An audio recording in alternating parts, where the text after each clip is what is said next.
Hello, this is Deborah Clay, author of The Borrowed Boy and Just Be, and presenter of Castaway Books. Each week I invite one of my favourite authors to talk to me about the books which have inspired them and shaped their life. This week I'm interviewing Lesley Kara.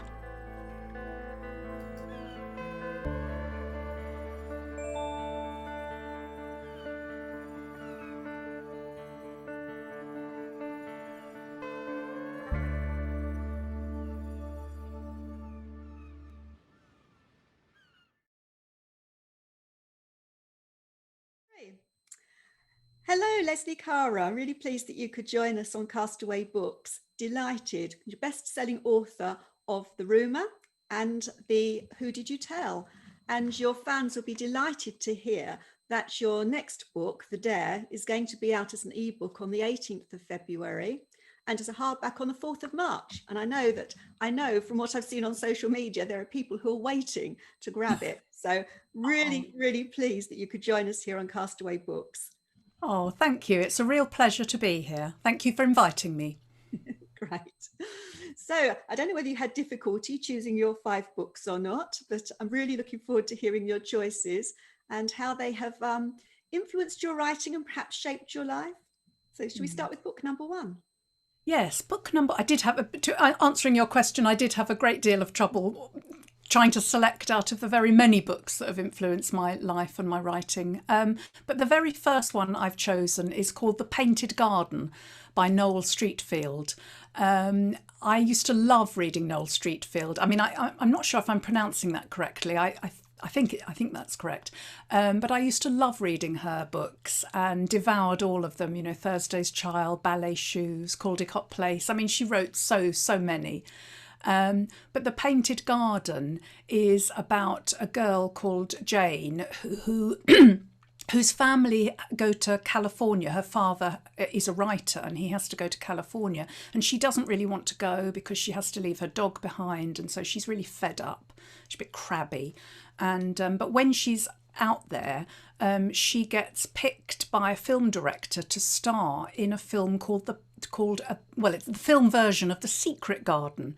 And that's obviously based on the novel written by Frances Hodgson Burnett.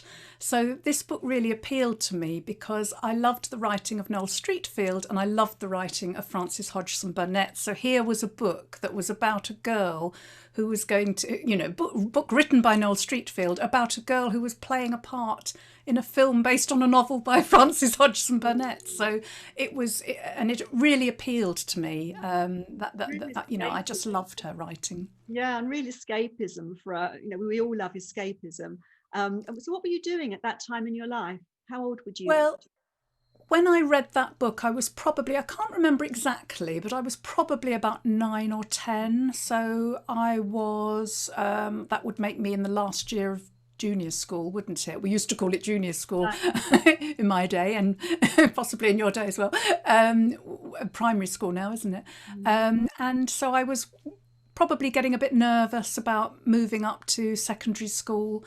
I was a very bookish little girl. I spent a lot of time in my own head, daydreaming. And round about that time, my sister would have been, because my sister was 9 years older than me. So for a lot of the time, I did feel a bit like an only child, particularly as I got older and went through my teens, because my sister was 9 years older than me and my brother was 6 years older. So I was the baby of the family. And at that time, my sister had just started at the Italia Conti Stage School in London because she always wanted to be an actress. And I think I really fancied that as well. I sort of dreamed of being an actress and reading The Painted Garden, about this sort of child film star who became very famous for being in this film. I sort of fantasised that was me, and that I'd be a child film star. So I was doing a lot of dreaming and a lot of escaping into books. But you became a star in a way that happened as a writer. Well, a long while later. Had to wait a long while for that. Yeah. As a child. But your sister was acting, and you were interested in this girl who was acting. Did you ever want to go into acting? I did, I really did. And my parents sort of, I mean, they didn't actively put me off, but they didn't really encourage me to do it because my sister had gone into acting, and my brother also then went to Manchester Polytechnic and did a theatre a degree in theatre studies. And so I think my parents could see what a difficult profession that was, because although, you know, it's great if you make it and you get loads of work, but for a lot of actors, they're out of work more than they're in work. And it's a tough profession, and you know, it's not, there's no stability, and not much money unless you're very lucky and are very successful. So I think they thought, oh no, not Lesley as well, you know, not, you know, surely you don't want to do this. And they did try to put me off. And I think, you know, as I got older, I think I resented them a little bit for putting me off. But actually, if I'd really wanted to do it, if I'd really been driven, then I would have done it. So I think maybe, you know, maybe I wasn't ready to I do think it. you're right, because I know how hard you have to be driven to be successful as an author. So you certainly, there was nothing about not having that determination. You had to have it to get to where you were. But I'm interested. Quite a lot of authors also have backgrounds in acting. I see a similarity between playing a role and putting yourself in the role of your protagonists. Can you see that that's fulfilling it in a different way? Yes, I think you're right, because when you're writing, I mean, everyone has a different process and a different way of writing, but I often try to get, you know, right into my character's head, and I read aloud a lot. I read what I've written aloud in order to edit it and to make sure it sounds right. So I kind of get into the part, you know, and I really speak the dialogue with acting skills, I suppose. I try and embody that person to see if the dialogue sounds right. Mm. So yeah, you're creating different stories, creating different characters. So it's a Mm. version of sort of acting in a way, isn't Under the it? skin of a character in different roles in life, and jobs and things that you might not have done. Yes, Interesting. yes. I think our I character. was a real, oh, sorry. I think I was a real daydreamer as a child. So I think that goes along with sort of acting as well, doesn't it? Fantasizing different sort of yeah, scenarios. I think Yeah, the characters we write about all portray different aspects of ourselves, and in writing, it allows you to explore them, doesn't it? Which is it great. does. Mm. It does indeed. Yes. So, on to your second book. My second book, gosh, I'd forgotten what my second book is. Spell Seekers. Oh yes, yes, the Shell Seekers. You know, memory. It's a senior moment. Yeah, the second book was a great. It was on the New York Times bestseller list for 30 consecutive weeks, and it was called The Shell Seekers by Rosamund Pilcher. And it wasn't the sort of thing I'd been reading. I'd been reading a lot of Ruth Rendell crime fiction, because I loved crime fiction from a very early age, and literary fiction I loved as well. But The Shell Seekers, I think maybe I was ill when I first picked it up. I might have been confined to bed with the flu or something. And so I had this big sort of book to read, and I absolutely devoured it, because it really showed me the benefit of good storytelling and escaping into a different world. I think, you know, the main character, she's a woman in her 60s, but she's looking back on her life and the different things that have made her and brought her to where she is at this moment. And she's also thinking about her adult children and the relationships that she has with them. And I remember being blown away by this book, because I was so utterly absorbed by it and loved it. And it was one of those books where when I came to the end of it, I felt desolate because I felt like I'd lost that world. Really good writing. So, what was going on in your world at that time? Do you Uh, remember?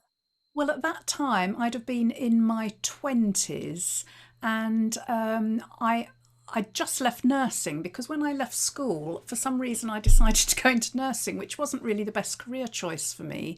I don't quite know why that happened. But I soon found out that it wasn't really what I wanted to be doing. But I retrained in secretarial work, and I married. I married very young, actually. So I was working as a secretary.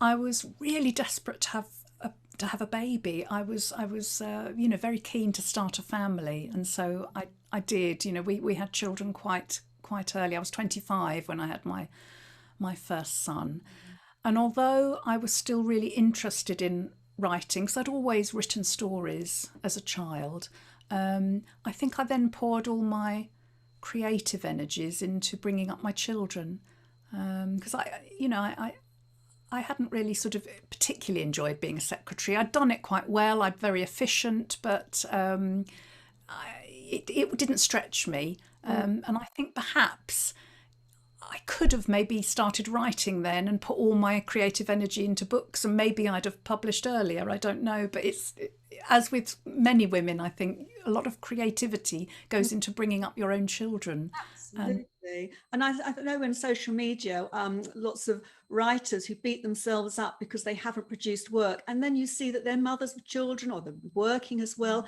Do you think it does take so much of you, and it's a wonderful, worthwhile thing to do, and it all comes, doesn't it, all in time? Yes, absolutely, absolutely. Yeah. No, it was a special time. I wouldn't change that for the world, actually. And having children young means that now that I'm, in my 50s, my children are, they're grown up now. They're fully grown men, and I'm still got the energy and the sort of inclination to work and do other things. So Men, it worked out very well. how many children?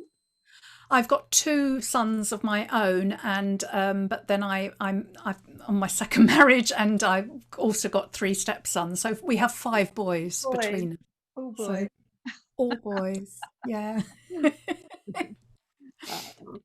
So you're in your 20s, you're bringing up two small children, you've trained in secretarial college and presumably working as a secretary at that time. Yes, I was working. Yeah, I mean, when I had the children, I worked part time, but yeah, and I used to sort of sometimes I used to work early evenings sometimes in a office in Queen Victoria Street, and I would go in, and then my husband, we'd sort of meet halfway and swap the children over. So I'd travel in with the kids, he'd take them home.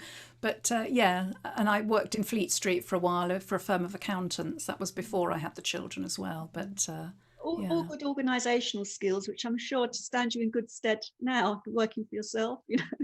They do, actually, because nobody really warns you when you become a full-time author how much work is involved that is nothing to do with your actual creative writing. So many different things to juggle. Yeah.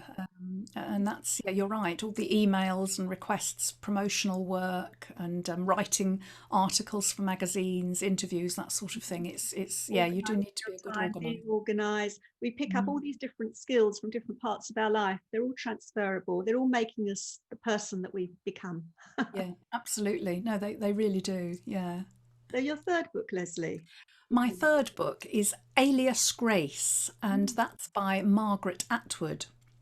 And that's based on a true crime, actually, that took place I think it was in 1843 in Canada, when Canada was still a British colony, and it's based on a murder, famous sort of murder of Thomas Kinnear and his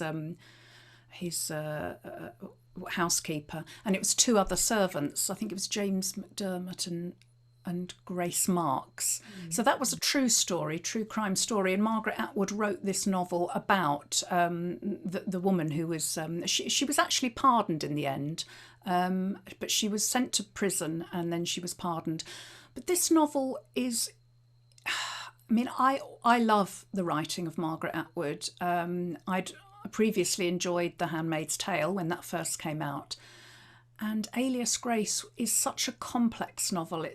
And I was at university at the time, so I was sort of studying it. And, it deals with things like spiritualism and hypnotism and all the things that the Victorians were fascinated by. the occult and mesmerism and things like that, Mm. and and lots of sort of lots of intertextuality, real life sort of snippets from articles and things. So yeah, it's a great book. Great Mm. book. I haven't read it, but I'm going to read it now. You've persuaded me on that one. Read most of the others you said, and the childhood one sounds great. But what were you doing? You said you were going to back to uni then, or you're doing a degree course. Was that while you were working as a secretary, or? Yes, Same. I'd realised that I needed to do something more with my life, and the children were sort of, well, one of them was at school and the other one was going to nursery, and I applied to Greenwich University to do a degree in English, Mm. and that was really one of the best times of my life, I think, because I was so absorbed in my learning and in academia, and I felt like my mind was expanding and my world was expanding, really. And I realised that that is what I needed to be doing, learning and reading and writing. I did actually a creative writing module alongside the degree course as well. Mm. But when we were reading that book, that was part of a module I did on theory, and we were looking at postmodernism and feminism and analysing different novels with regard to those theories. And I just loved it. I loved that time. It was a really, really a special time for me. But of course, it changed me. I think I became the person that I should be Mm. during that course, and that sometimes has repercussions in your personal life when you change radically Mm. and what you want out of life. And You're that right. was I think you're right. When you're true to yourself, we all do go through changes. Sometimes people just want to keep you where you are, and they're not comfortable with that change. So yeah, so it's difficult. But it yeah. sounds like quite a transformation for you. How old were your boys then, and what else was going on in your life? Well, my boys were quite young. They were still, one was in primary school and the other one was just starting primary school. So I did the degree, and then I wanted to, really, I wanted to stay in academia. I would have loved to have done an MA and done a PhD. I was very interested in Renaissance literature. I did my thesis on, it was gender polemics in the drama of Thomas Middleton. I was really sort of, into that academia. But I really needed to work because, I'd stopped my secretarial work by this time. I was married, I had the children. I couldn't really just swan around doing PhDs, unfortunately. So I trained as a teacher. I did a PGCE, and I started working in a local college of further education. And by that time, my marriage was also ending, unfortunately. So I was going through a divorce. But my new career was sort of was sustaining me really through all that. Well, it's very messy going through divorces, very sort of emotional. But I managed to sort of, I think, having this new career and this new joy in teaching And somehow got me through that. sounds as if you sort of, as you transformed and became more who you were, that perhaps that's affected your relationship away, maybe with your husband. Do you think? I think that happens. That does happen because when I went into teaching, I was teaching access to higher education students, who a lot of them are people who haven't got traditional qualifications. Maybe they messed around at school or left school early or just weren't interested in school. And then in their 20s and 30s, they realised they really needed an education. They needed some qualifications. So they came back to college. Or it could have been students from overseas. We had a lot of West African students, a lot of Indian students. And I think I remember actually, and it's sad in a way, but I remember a lot of their relationships failed or broke down while they were doing the course because they were changing and they were loving their new sort of love for learning and thinking of what they wanted to do, and they want careers and going to university, and sometimes their relationships suffered, and we did see quite a few of them who left their husbands or left their relationships because of the change in them. Mm, yeah. It's it was Interesting. I could interesting. keep talking about that, but but I better move on. That's very very interesting. So then we go to book 4. Yes, okay. Well, book 4 would be a lighter book, and that was that. What I've chosen is a Mark Haddon book called A Spot of Bother. Now, Mark Haddon wrote A Curious Incident of the Dog in the Night Time. He's a really brilliant writer, and I think at this time it would have been in the noughties. I don't like that expression, but that's what they call it, isn't it? That first decade of the 21st century, in the noughties, and because I was working really hard then, I'd been promoted to coordinating access to HE courses. Then, as is the way in education, if you're good at something, then you get promoted to managerial level. I was then head of education and training department. And then I found myself, I don't quite know how this happened, but I found myself as a director of quality. Wasn't doing any teaching anymore, but I was really passionate about what I was doing. So I was sort of, my remit was the quality assurance of the college, and so I was writing self-assessment reports, and I was dealing with Ofsted, and it was a very full-on, very stressful job. I loved it. I found it very absorbing and challenging, but I think for my reading I needed something lighter. Having done all the sort of heavy theoretical sort of academic stuff, I was ready for something again, back to the escapism. And Mark Haddon, the way he writes about families and the micro tensions between different relatives, I think comic fiction is really hard to do because but he does it beautifully, because it's that balance, that fine balance between something having the hilarity and heartbreak, the sort of tragedy and the comedy, and I think that's what makes great fiction. Really, it's not all laughs. It's that mixture of sadness. What real life is, isn't it? Sometimes we go into those awful things, but there's still things to laugh about. Absolutely. And you bring out humour in your books as well, even though they are dark crime novels. There's still a lot of humour in them. Yes, I try to. I mean, yes, they are dark. I mean, obviously, the rumour was about a child killer, rumour about a child killer. But I think looking back, actually, it's interesting because I've always had that interest in crime, and different things that I was reading as a young woman have sort of somehow, some of those themes have found their way into my current novels. So yes, that's right. Okay, so we go on to your 5th book. Right. Well, my 5th book is a Kate Atkinson book, Life After Life. She wrote 2 books in this. The next one is called God in Ruins, but the first one to read is Life After Life, and that appealed to me because it's about a woman called Ursula who gets to live her life over and over again until she gets it right. So I don't know if you've read it, Deborah, but she the character keeps on dying, and then the first section, she dies, she's strangled by her umbilical cord, so she never even gets born.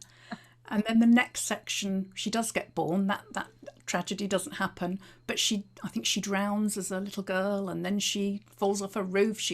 And she keeps on sort of being reborn, and living her life sort of over again, and learning from what's happened. She's got a sort of half memories of her previous lives, which inform her current life. And the thing is, although she manages to avert some of the dangers and not have the accidents happen to her and survive, something else happens. So it's this sort of thing about, can you ever get life right? Yeah. It's an interesting philosophical debate, really. Yes, and if you could redo your life, because you had some, talking through your life, you've come up with some big moments of transformation, when you went to college, or when you went from nursing to secretarial to college, and yeah, as you've gone through, there's been big changes in your life. If you could go back, would there be things that you would do differently or change? Well, there may well be, but you see, I've been thinking about this, and I think the thing is, if we were to go back and make different decisions, and we all sort of in hindsight, I mean, hindsight's a wonderful thing, isn't it? And we all think, oh, like I might have said to myself, perhaps, you should have gone to university when you were 18, and you should have prioritised your writing because that's what you really wanted to do. But if I'd done that, okay, I might not have met my husband. I might not have had my gorgeous boys that I've got now. I might have had other children, but you don't know. I might not have done.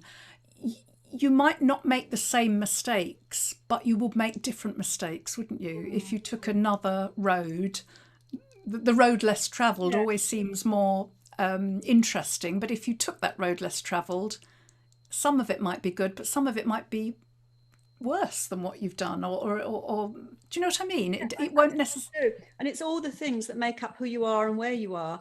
And the Rumour and Who Did You Tell was set at the coast, so presumably you'd moved from London to the sea by then. That's right, yes. So having sort of done this very stressful job in London, I was suffering. I had a disease called endometriosis, and that meant that I had to have 2 operations in very quick succession, and I became quite depressed. Actually, I had clinical depression because of the pain and the worry and trying to handle this difficult job, and also I think my yearning to write, which I still wasn't doing, and all those things came together, and I ended up being quite depressed, and so that sort of all culminated with different life changes. I resigned from my job, and it took me a long while to pluck up the courage to do that, actually. But Very big, I knew bold, brave move to leave. it was, and my second husband really helped me with that, because he said, you really want to write, don't you? You want to, give this a go. He said, you owe it to yourself to do it. He was incredibly supportive. Yeah. So I resigned. I took a part-time job. I applied to the Faber Academy course to do a novel writing course. And then eventually we moved from London to a small seaside town in Essex. And I really just started writing. And as you said, both my first 2 novels, The Rumour and Who Did You Tell, are set in a fictional seaside town called Flinstead. And if I hadn't moved here, I would never have written those novels. So, I think you're right. Life throws things at you, and sometimes good things come out of that, even if you've had a tough time. Yeah. It's a bit like the children. With the children we have, you think, well, if you hadn't been with that partner, you wouldn't have the particular children you've got. If we hadn't had the life experiences we have, we wouldn't have produced the novels that we have. They would have been different, and we would have missed them. That's right. Yeah. Interesting. So it's a fascinating subject, actually, isn't it? Thinking, and you can berate your younger self for doing the wrong thing or doing this and not doing that, but you shouldn't really, I think you shouldn't sort of beat yourself up for decisions you made at the time, because you made those decisions based on the information and the emotions that you were feeling then.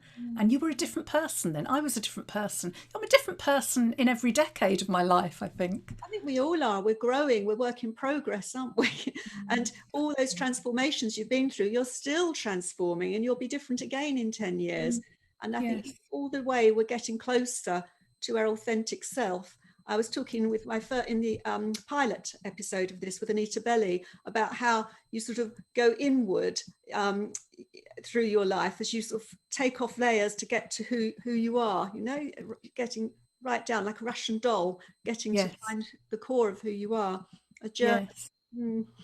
And I think also, I think for a lot of women, particularly in their 50s and when they're, going through the sort of menopause, that's a time for me. It's very similar in a way to adolescence. Because I feel now that I'm more in touch with the girl that read The Painted Garden and the teenager that was reading all those books that were probably too old for her, raiding my parents' library and things like that.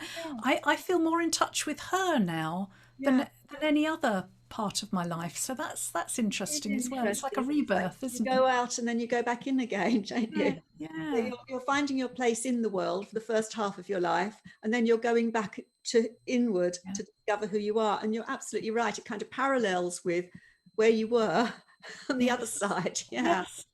And also we don't have the same responsibilities as you get older. So you go back to where you were when you perhaps were a 10, 12 young teen, because you don't have all the weight of responsibility. Because if you're fortunate enough to have good health and have paid your mortgage and children are grown, then you have that freedom that you haven't had. And that is a freedom, and you're right, many people don't have that, and I do feel incredibly privileged to be able to have that, and to be able to have that freedom to write now. And as you say, having no sort of pressures on you other than the ones my publisher puts on me. No, they don't really. But the children now are grown up, so I feel I do feel that I can just sort of focus on what's important to me now. And I'm very excited about the books to come, really. As are your readers and your fans. And all your readers and fans are very pleased that you gave up work to do full-time writing. The wonderful works you've produced that we're all enjoying. So we're very much to you. Thank you. We've been through your books, haven't we? I haven't missed one. I don't think so. No, I don't think so. No. And so, I mean, it's very difficult just to pick 5, I have to say. I know, but it's given good insight into your interesting life. Fascinating. So thank you for that. Now, on this Castaway book, following along the lines of Desert Island Discs, you're allowed to take a luxury product with you. You'll have books, and you'll have a writing pad. You can write and you can have your books. So what would it be apart from writing and reading? Well, I've been thinking long and hard about this, and I thought I expect the one thing I thought I'd ask for, you probably won't allow it, because I was thinking I could have my own electricity generator, and then I could have a nice fridge full of cold beer to keep me going on this desert island, but that might not be allowed. And you can have a big case of cold beer and you can put it in the sea. That's true. But I was thinking maybe a lovely feather bed, so that I could, like a 4-poster with curtains around it to protect me from the glare of the sun, and I could lie in my bed with my notepads, writing notes, listening to the sound of the waves lapping on the shore. Well, you won't want to be rescued, would you? No, maybe not. Lovely. I don't blame you. Sounds perfect. Well, thank you so much for talking to us, Lesley. We thoroughly enjoyed the interview with you, and we're really looking forward to reading The Dare next year. Oh, it's a pleasure. Thank you very much for inviting me on. Thank you. Goodbye. Bye-bye. I hope you enjoyed listening to this week's episode of Castaway Books. References for all of the books discussed in this show can be found on my website, which is www.abrakdeborah.wordpress.com. It's the letter K and then my name, Deborah, Deborah. So until next week, goodbye.